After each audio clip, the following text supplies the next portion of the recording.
De Yamal, il continue de détruire l'image de son fils, mais cette fois-ci, il est allé trop loin. Barça va être obligé de le sanctionner et Yamal a pété un câble quand il a appris ça. Il a été retrouvé sur la place publique alcoolisé en train d'agresser un patient, juste parce qu'il lui aurait dit que cette année, le ballon d'or était mérité pour Dembélé. Attendez, c'est même pas ça le pire dans cette histoire. Là, le monde du foot va mal, surtout au Barça. Déjà que sportivement, en ce moment, c'est chaud, il y a que des défaites, on n'en peut plus. Déjà, niveau foot, c'est compliqué pour nous, mais comme si ça suffisait pas. Le match de notre plus grande star, elle est en train d'être tournée complètement au ridicule à cause de son daron. Franchement, ça fait trop longtemps que ça dure, il faut que le club réagisse vite et fermement. Parce qu'en fait, il a que 18 ans, le minot. Il a encore rien accompli dans le foot. Qu'il puisse aller au bout de son potentiel, faut qu'il soit bien entouré. Que certes, un match de foot, c'est 90 minutes et t'es solo avec tes performances. En dehors des terrains de foot, quand t'es une star en devenir, t'as une image à tenir. Tu peux pas chaque semaine te faire tabasser par les médias parce que ton père, il fait des sorties médiatiques catastrophiques. Le Barça avait déjà prévenu qu'il finirait par prendre la main sur l'image du joueur si ça continuait comme ça. Là, clairement, ça a été la goutte de trop, là. Se retrouver à agresser quelqu'un dans la rue, c'est plus possible. Le club, il souhaite se concentrer sur le foot, uniquement sur le foot et rien d'autre. Là, à partir de maintenant, j'espère qu'ils vont faire les bons choix, qu'ils vont récupérer tous les droits d'image du joueur, qu'ils vont plus laisser son père se mettre sur le devant de la scène parce qu'il fait n'importe quoi à chaque fois. C'est tout ce que l'année prochaine, c'est pour Yamal, il n'y a pas d'hésitation. Pour ça, il va vraiment falloir qu'il prenne en maturité et qu'il se concentre que sur le foot.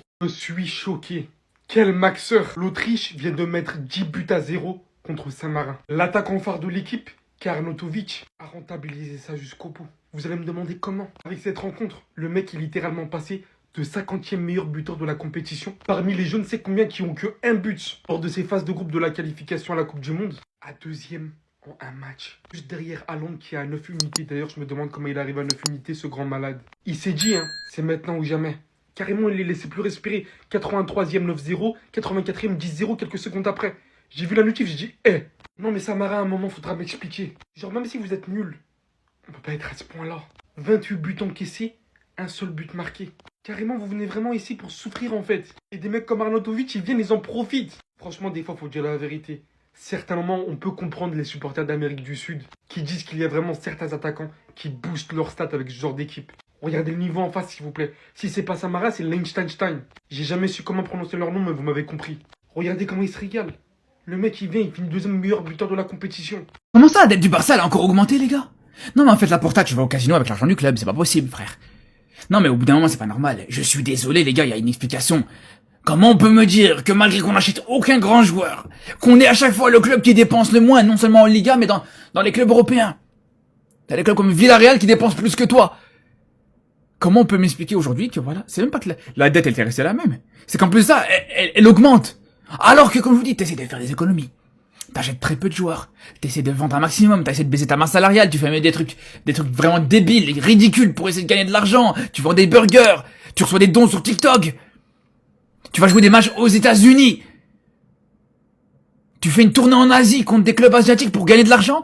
Et on voit que la dette, elle augmente encore. Au bout d'un moment, les gars, c'est pas normal. Moi, je me dis, il y a une explication derrière ça. Peut-être que le poids de la portage, justement, peut-être qu'il y a une explication. Peut-être que le mec, il se fait 12 McDo par jour. Peut-être que c'est, on va l'argent du club.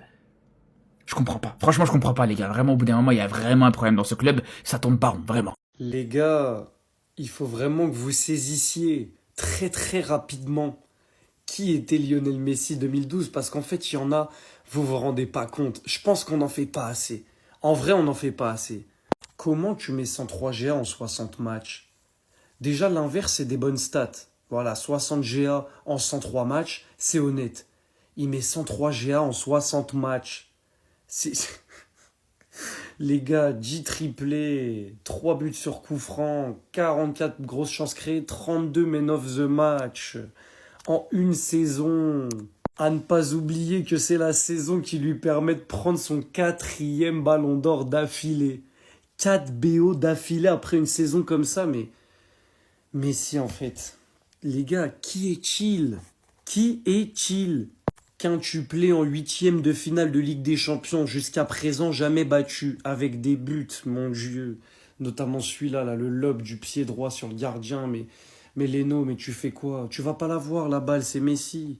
Vous vous rendez pas compte qu'il a mis plus de buts que des clubs? Il a mis plus de buts que la Juve, que Dortmund, que Chelsea, que Paname, que United. Juste lui. Plus que des clubs en 2012. Les gars, quand on vous dit qu'on reverra jamais un footballeur comme Lionel Messi, c'est pas une blague. Si quelqu'un fait une saison comme ça, à l'heure actuelle, mais en fait, je sais même pas ce qu'on dit. Je sais même pas ce qu'on dit. C'est juste que, comme c'est Messi, il y en a, vous voulez pas admettre. Mais s'il vous plaît, posez-vous devant ça, gambergez, Et vous vous dites, ah oui, pardon. On s'excuse, il est meilleur que le foot. En fait, après, on s'étonne que la sélection italienne, année après année, elle régresse. Mais s'il vous plaît, regardez. Parce que non, vous rêvez pas, hein. C'est pas un montage, il a pas une blessure à l'œil, rien du tout. C'est un joueur U21. On peut voir aussi le gardien, pareil, il a le bandeau. Mais vous savez pourquoi? C'est parce que le nouveau sélectionneur Silvio Baldini est un habitué de cette méthode. Cette pratique aurait pour vertu de limiter la fatigue et les alertes physiques pendant les rencontres.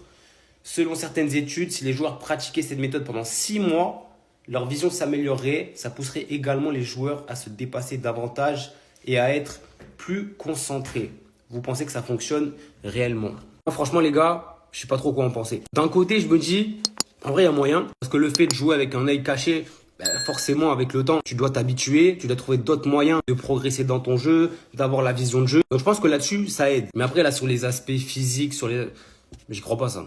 En quoi ça change? Et même, il paraît que ça limite la fatigue. Bon, pour moi, c'est censé être l'inverse. Parce que là, frérot, là, l'entraînement, ça doit être cardio. Hein. Parce que là, tu dois être concentré chaque seconde. Tu vois pas ton côté droit et tout. Ça doit être une galère. Et je pense que d'un côté, ça peut être positif. Mais d'un autre côté, je sais pas. On verra dans 6 mois, les gars. C'est noté, dans 6 mois, on verra. Et peut-être qu'on saura enfin pourquoi l'Italie, ça régresse petit à petit. Ça part peut-être de là, en fait.